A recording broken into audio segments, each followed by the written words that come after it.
We are so excited to share this patio furniture makeover with you and give an update on all the new things we've added to the deck. Hey guys, we're Daires and Akilah of DIY Power Couple. And we're here to help you update your home And save money by doing it yourself.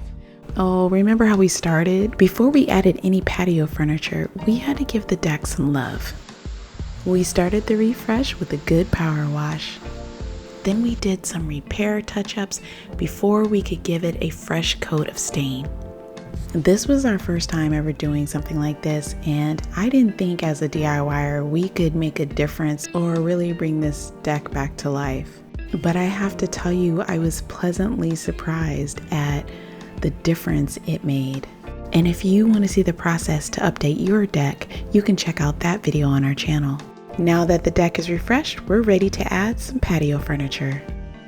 In our search, we found out there's patio furniture and then there's patio dining set furniture. Our multi-generational family needed an outdoor eating space and we wanted to save some coins. And we found this.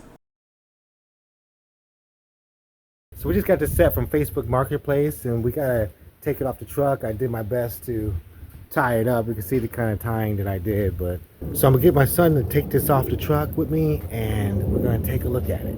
So the sellers were getting a new Adirondack bar set custom built. I believe it was like a 9-seater and it was going to be built out of a durable polywood. They just wanted to get rid of this furniture. She included all of the pillows as well. We even negotiated a better price than the $150. And we didn't realize until we pulled the chairs out that we actually had 4 swivel chairs.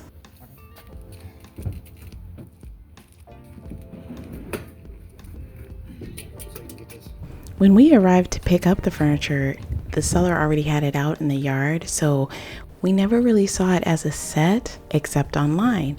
So we wanted to take every piece out and kind of check it out for ourselves and see what type of set it made and to see how much rust we were dealing with.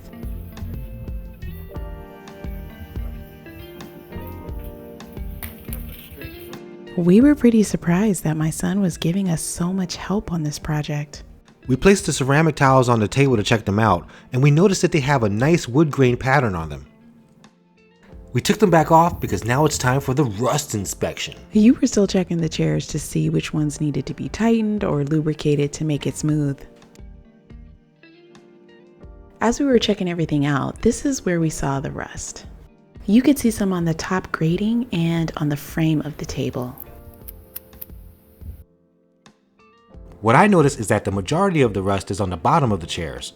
And for the most part, the faux wicker backing on the chairs and most of the armrests were in great shape.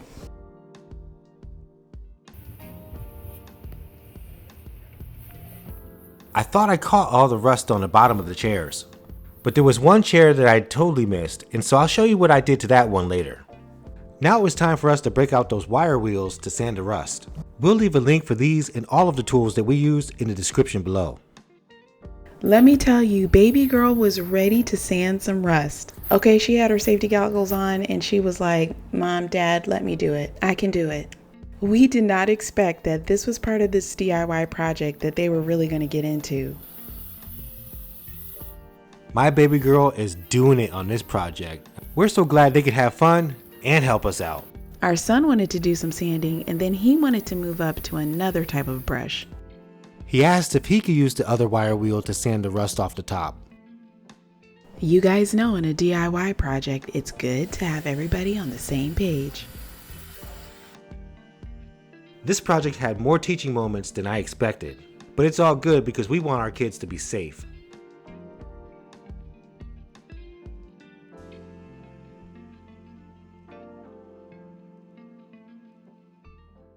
We're doing all this sanding because we want to paint this piece.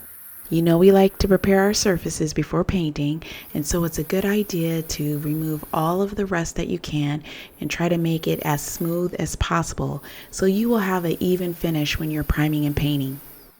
Untreated rust can sometimes bleed through your color and it also can cause bubbling under the paint.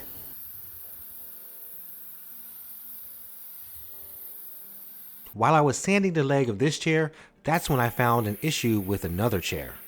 I looked down at the ground and noticed that the rust turned into a big hole. If you remember me talking about a particular problem earlier, this is the chair I was talking about. So now I had to figure out how to fix this chair and fill the hole to make it look better than before. So I thought about this putty that we recently used on a wood project. It's a powdery substance that you add a little water to. Then I remembered in art class as a child, we made these paper mache figures. I grabbed some blue painter's tape and painted the putty over top of it. I molded it onto the chair, and once the putty dried, I sanded it, and to be honest with you, it looked great. We were done with sanding, so now it was time to wipe up and clean the surface with some mineral spirits so that we could get ready to prime. We chose to go with this rust reformer. It was a little windy and I didn't want those fumes to go right up my nose. The odor was much stronger than I expected, so I went ahead and put my mask on. You may be asking, why don't you just paint it now? But if you don't treat the rust, the paint isn't going to last and it is just going to peel off. This reformer chemically reacts with the rust and it prevents further corrosion. It also creates a durable finish that you can paint over.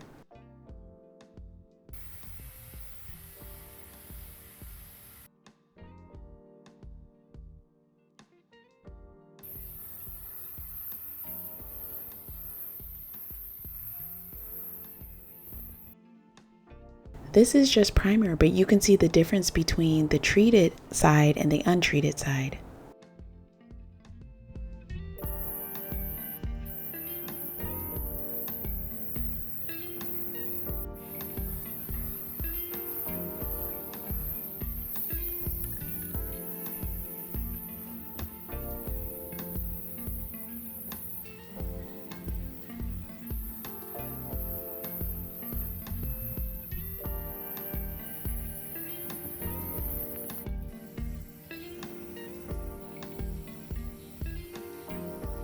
Some people like the look of this reformer, and they don't use any other paint.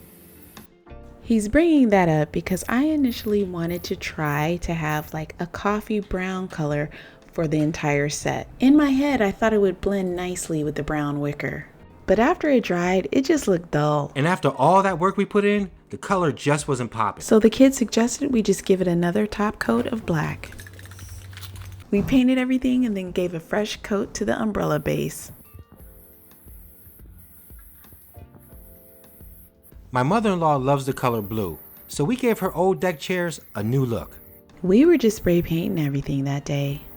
While everything was drying, we got to work at cleaning these cushions. We gave everything a good vacuum. Then I used my cleaning concoction, water with a little dish detergent, about a tablespoon or two of baking soda, and then I added a little Fabuloso, but you can use whatever fragrant cleaner that you like. We sprayed it on everything, but for stains, we let it dry, and then we just brushed it out. The guys carried the furniture back onto the deck, and we were ready to add some of the final touches. One thing I added were these peel and stick solar deck lights. As far as peel and stick goes, these were super easy. They're double-sided, so they stick to the back of the light and your surface. They take about 6 hours of direct sunlight to fully charge. You could use 2 screws to screw it into your deck. These lights really enhance the look of our deck. We're so glad that it looks great in the daytime and at night. We also purchased some covers to keep everything protected when it rains. We also found a gas fire pit on Facebook Marketplace. The kids requested it for a chill space. And what was so nice is that the seller included 2 deck rugs. Mom was also happy about the transformation because this is where we started. And this is what it looks like now. This is great for our multi-generational family because it's a place to eat and a place to rest. We absolutely love how we were able to repurpose this patio furniture and extend our living space to the outdoors. This is something so easy your family can do. If you don't want to spend a lot of money on seasonal furniture, we hope this gave you ideas on how to create your outdoor space on a budget. Be sure to like and share, and I'll see you in the next video because I'm about to get on this grill.